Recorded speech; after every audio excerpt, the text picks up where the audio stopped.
Osmania university అంటే ఒక పెద్ద చరిత్ర, ఒక పెద్ద గ్రంథం ఉన్నట్టే ఒక హిస్టరీ. సో అక్కడికి వచ్చిన తర్వాత ఒక చిన్న యంగ్ ప్రొఫెసర్, మీరు యంగెస్ట్ ప్రొఫెసర్, ఏమైనా ఛాలెంజెస్ ఏమైనా ఫేస్ చేశారా? చాలా కుల వివక్షత ఎదుర్కొన్నా, ఇక్కడ కూడా ఊర్లో ఎట్లయితే ఎదుర్కొన్నానో ఈ విశ్వవిద్యాలయంలో కూడా ఎదుర్కొన్నా. ఇక్కడ కూడా ఎలాంటి అంటే ఇప్పుడు మోడ్రన్, ఇప్పుడు ఆధునిక కుల వివక్షత, అకాడమిక్ అన్టచబిలిటీ అంటారు దాన్ని అకాడమిక్ అన్టచబిలిటీ అంటారు. మనం అందరం అన్టచబిలిటీ లేదంటాం. ఓ ఇక్కడ ఇప్పుడు ఉంది, విశ్వవిద్యాలయం ఎక్కడ ఉంది, హైదరాబాద్ ఎక్కడ ఉంది అని చాలామంది అంటుంటారు. కానీ తప్పది, చాలా తప్పది. ఇప్పటికీ కూడా చాలామంది విద్యార్థులకి రూమ్లు దొరకట్లేదు. మీరు ఏ కులం అని అడుగుతున్నారు. ఇప్పటికీ చాలామంది ఉద్యోగస్తులకు మీరు ఏ కులం అని అడుగుతున్నారు, రూమ్ దొరకట్లేదు. నేను వచ్చిన కొత్తలు కూడా అదే పరిస్థితి ఎదుర్కొన్నా. ఇప్పుడు అకాడమిక్ అన్టచబిలిటీస్లో ఎట్లా అయిందంటే, ఫర్ ఎగ్జాంపుల్ లా సెట్ కన్వీనర్గా నేను కావాలా. యాక్చువల్గా ఐఎమ్ ఏ డీన్. మన రీసెంట్గా 2023లో ఓకే 22 మధ్యలో నేను చెప్పే ముచ్చట 22లో నేను డీన్ ఫ్యాకల్టీ ఆఫ్ లా నేను కావాలి. కానీ 4వసారి జీబీ రెడ్డి అన్నట్టు ఆయన ఒక ఆయన మా దాంట్లో ప్రొఫెసర్, ఆయన రెడ్డి కాబట్టి నాలుగు సార్లు కూడా ఆయనకే ఇచ్చారు. 4వసారి కూడా ఆయన డీన్గా ఉన్నప్పుడు 2 ఏళ్ళు చేశాడు. మళ్ళీ ఒక ట్రైబల్ ఎస్టీ ప్రొఫెసర్కి రావాలి, నాకంటే సీనియర్ ఆయనకు రానియకుండా చేశాడు.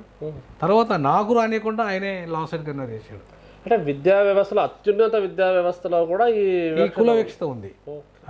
అంటే అదొక్కటే కాదు, చాలా విషయాలలో కుల వివక్షత అనేది ఉస్మానియా విశ్వవిద్యాలయంలో కొనసాగుతున్నది.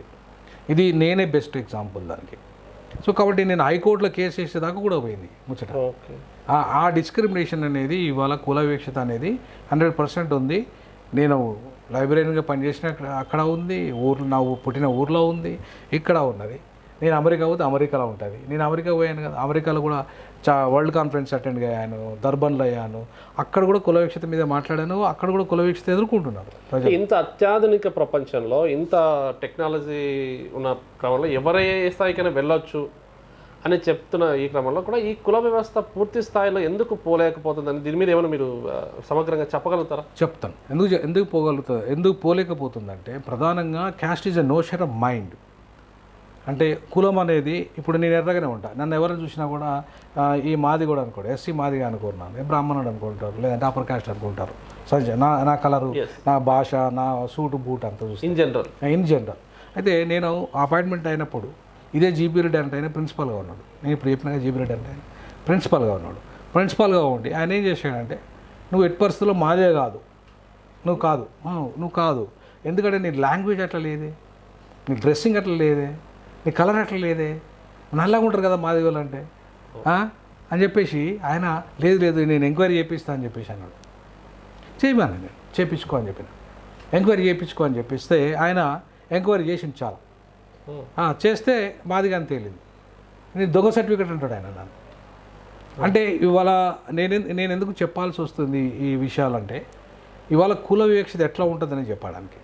అంటే వాళ్ళకి ఏంటంటే నల్లగా ఉండి అయ్యా బాంచన్, లేకపోతే నువ్వు ఇట్లా చెప్తే అట్లా దొరా, సార్ రెడ్డి దొరా అని ఇట్లా మాట్లాడే వాళ్ళు మా దాంట్లో కూడా ఉంటారు. ఇంకా ఇప్పుడు చదువుకున్న, ఇప్పుడు మామూలు సూటు బూటు పైకి వేసుకుంటారు, కానీ వాళ్ళ మైండ్ అంతా కూడా బానిస మైండ్ మా వాళ్ళదంతా. నేను అంబేద్కర్ వాదిని కదా, నేను బానిస మైండ్లో లేను, నేను చాలా ఫైటర్ నేను. సో కాబట్టి నేను ఎక్కడ కూడా బౌండరీస్ నుంచి బయటకు వచ్చేసాను. నేను ఆ బౌండరీస్ నుండి బయటకు వచ్చాను. కానీ ఇప్పటికీ ఆధునిక బానిసత్వాన్ని ఇప్పటికీ అనుభవిస్తున్నాయి మన రాష్ట్రపతి ద్రౌపది ముర్ము లాంటి వాళ్ళు, అంతకుముందు ఉన్న రాష్ట్రపతి రామ్నాథ్ కోవింద్ లాంటి వాళ్ళు, వీళ్ళంతా కూడా బానిసత్వంలో ఉన్నారు. ఎంత పెద్ద పదవిలో ఉన్నా వాళ్ళు బానిసత్వంలో ఉన్నారు. ఇంకా చాలా పెద్ద పదవులలో మా వైస్ ఛాన్సలర్స్, రిజిస్ట్రార్లు, బోల్డంతమంది పదవులలో ఉన్నారు, మినిస్టర్లు ఉన్నారు. వాళ్ళంతా బానిసత్వంలో మైండ్ సెట్ నుండి బయటపడతలేరు. సో ఆ మైండ్ సెట్ నుండి ఎందుకు బయటపడతలేరు అంటే, ఒకవేళ బయటపడితే నేను బయటకు వస్తే నాకు ఆ పదవి పోతుంది, నేను బయటకు వస్తే నా ఉద్యోగం పోతుంది, లేకపోతే నేను బయటకు వస్తే ఇంకేదో పోతుంది. అంటే నేను నా క్యాస్టిజాన్ని వదిలినా, లేదా ఆ మైండ్ సెట్ వదిలినా నా బ్రతుకు తెరిగిపోతుంది. అంటే I'm the bread earner for the family, అది పోతుంది అనేది ఇంకా మైండ్లో ఉంది. వాళ్ళలో భయం పోదు, అది పోదు. అదొకటి కారణం కాదు, ఇంకా వాళ్ళ లోపల బానిస మైండ్ సెట్ ఉంది. ఏంది ఇవాళ నేను ఇప్పుడు ఒక ఉద్యోగం వచ్చిందండి, ఇవాళ రాదు కదా, మెరిట్ వల్లనే వస్తుంది కదా. నువ్వు రిజర్వేషన్లో వచ్చినా ఆ రిజర్వేషన్లో నీకు మెరిట్ ఉంటేనే వస్తుంది, లేకపోతే రాదు కదా. వచ్చిన తర్వాత వన్స్ నువ్వు జాయిన్ అయిన తర్వాత నేను ఎవరు తీసేయలేడు. నీ ఉద్యోగం పోవాలంటే నన్ను పెద్ద లంచ్ అవతారము, పెద్ద తప్పులు చేస్తే తప్ప. కానీ నువ్వు నిజాయితీగా ఉన్నప్పుడు ఎవరు తీసేయలేడే నేను.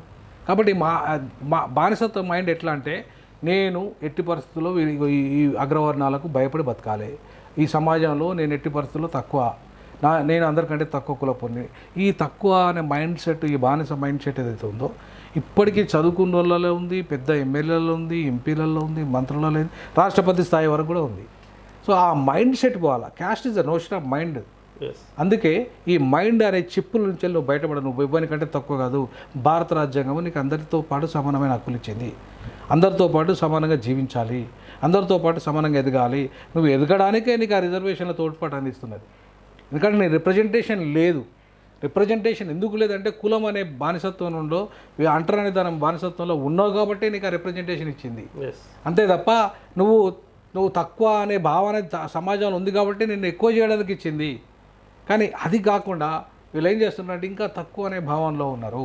సో ఈ భావన అనేది, ఈ బానిసత్వం నుండి విద్యావంతులు బయటపడినంత కాలం వాళ్ళు దరిద్రంగానే కొట్టాడుకుంటారు. అంటే ఎంత కోటీశ్వర్లు అయినా సరే వాళ్ళు మైండ్ సెట్ పరంగా బలహీనులు, బానిసత్వంలోనే ఉంటారు.